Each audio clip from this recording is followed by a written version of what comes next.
Welcome to my new blog video. Hello everyone, আসসালামু আলাইকুম। সবাই কেমন আছেন? আশা করি সবাই ভালো আছেন। সবার দোয়াতে আলহামদুলিল্লাহ আমি অনেক ভালো আছি। তো সকালবেলা রেডি হয়ে আমি রমনা পার্কের উদ্দেশ্যে বের হলাম। আজকে রমনা পার্কে আমার একটা শুটিং ছিল, আর বাহিরে বের হওয়ার পরে দেখলাম এত পরিমাণ রোদ উঠছে আর অনেক গরম পড়ছিল। আজকে কয়েকদিন ধরে এত পরিমাণ গরমের ভিতরে পুরোই খারাপ একটা অবস্থা। আর আমি আপনাদের সাথে কথা বলতে বলতে রমনা পার্কে চলে আসলাম। রমনা পার্কে এসে দেখি আমার জন্য সবাই ওয়েট করতেছিল।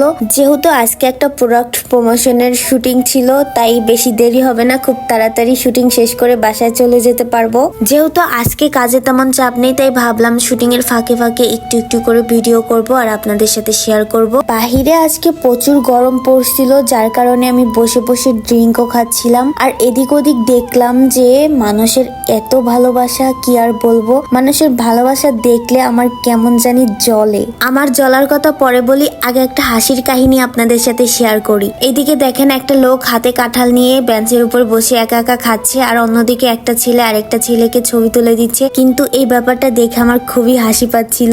আর এদিকে দেখলাম যে গার্লফ্রেন্ড আর বয়ফ্রেন্ড, কি আর বলবো, বসে বসে প্রেম প্রীতি করতেছে। তো যাই হোক, আপনারা কে কোথা থেকে আমার এই ভিডিওটি দেখতেছেন অবশ্যই কমেন্ট করবেন, আর আমার পেজটা ফলো করে আমাকে সাপোর্ট করবেন। ভিডিওটি ভালো লাগলে অবশ্যই শেয়ার করে পাশে থাকবেন। শুরু থেকে লাস্ট পর্যন্ত যদি ভিডিওটা দেখতে পারেন তাহলে আপনারা অনেক কিছুই বুঝতে পারবেন। আজকে আমার মনের অনেকগুলো কথা আপনাদের সাথে শেয়ার করব। তো আজকের মতো শুটিং শেষ করে এখন রওনা দিয়ে দিলাম। আর এদিকে দেখলাম যে আমার ফেসটার অবস্থা অনেক খারাপ হয়ে গেছে। আমি কিন্তু গরমের দিনগুলো একদম পছন্দ করি না, আর শীতের দিনগুলো খুব বেশি এনজয় করি, অনেক ভালো লাগে।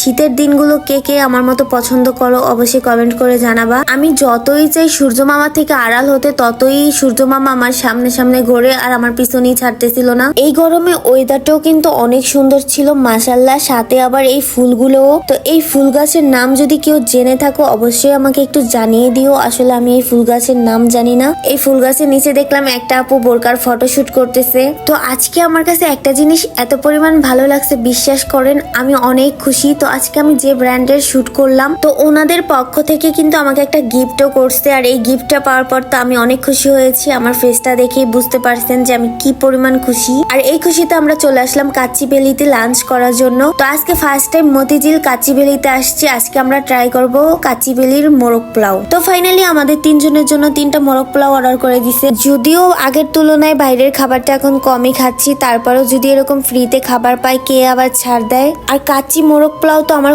অনেক বেশি পছন্দের। সত্যি কথা বলতে মোরগ পোলাওটা অনেক মজা ছিল।